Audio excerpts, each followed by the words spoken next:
Welcome po muli sa howtocookgreatfilipino.com. Ngayon po ang share ko sa inyong lutuin ay lumpiang toge. Ito po ang ating mga kakailanganin. Fresh toge. Meron din po ako rito na fried tofu or tokwa. Pinirito ko na po siya tapos chinap ko na po siya ng mga small pieces para madali po siyang wrap. Meron din po tayo rin lumpiang wrapper.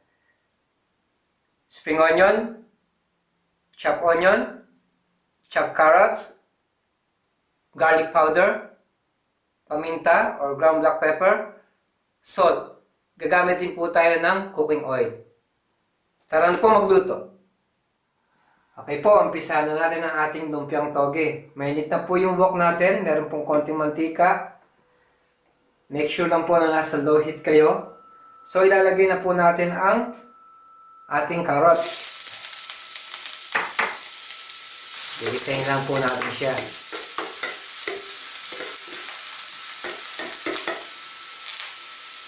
Ngayon po, isusunod na natin ang chopped onion.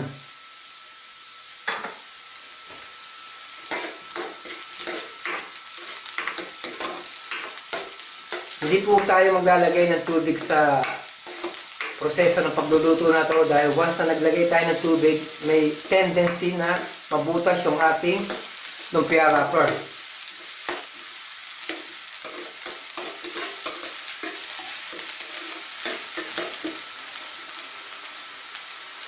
Ngayon po, isusunod natin yung fried tokwa or tofu, which is chinap ko na kanina.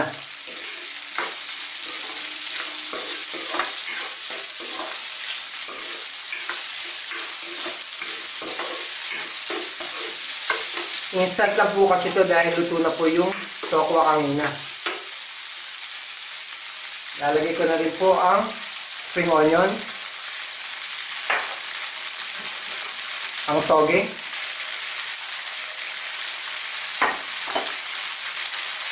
garlic powder, ang paminta at ang salt. So, haluin po din natin.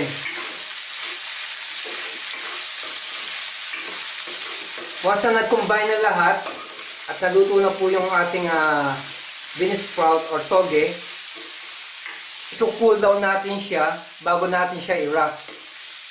Ganun lang po. So, lulutuin lang po natin itong ilang minuto at pupunta po tayo sa second stage, ang pagbabalot sa lumpia wrapper. Okay po, naigisa na natin ang ating toge. Ito na po siya. So, mangyari lang po, babalutin na po natin siya sa ating lumpia wrapper. Lalagay lang po tayo ng kahit mga 2 kutsara. Tapos i-spread out natin siya. Make sure po yung both ends nyo mag-aabot. Ganyan po. Tapos, kailangan po medyo tight yung inyong pagro-roll. Tapos, meron kayong water para magdikit yung lumpia. Pero siguraduhin nyo pong lock siya. Hindi po siya lalabas dito sa mga gilid. Para once na pinaray natin siya, hindi siya sasabog. Makikita nyo po sa video namin yun sa howtocookgreatfood.com paano po ang pagbabalot ng lumpia. So, ganun lang po ang ating proseso. Hanggang maubos natin yung ating lumpia. Tapos nito, ipaparay na natin siya. Ganyan lang po. Napakadali lang. Tapos, tubig. See? Lock. Tapos, paparay na natin siya. Hanggang sa maubos ang ating lumpiang toge. Okay po, umpisa natin ang pag-prepare ng ating lumpiang toge. Mainit na po yung ating pan, meron na pong mantika. Make sure po na nasa medium heat lang po kayo dahil para hindi po masunog ang ating lumpia. Umpisahan na po natin. Lalagay na po natin lahat. Napakasarap po nito. Vegetarian. Ganyan lang po. Tapos, pagka naluto na po, i-flip natin sa other side at represent ko na po sa inyo sa table.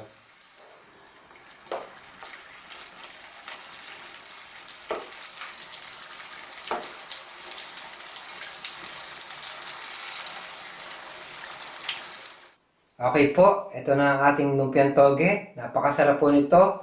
Salamat po muli sa panonood ng howtogreatfilipino.com. Mabuhay!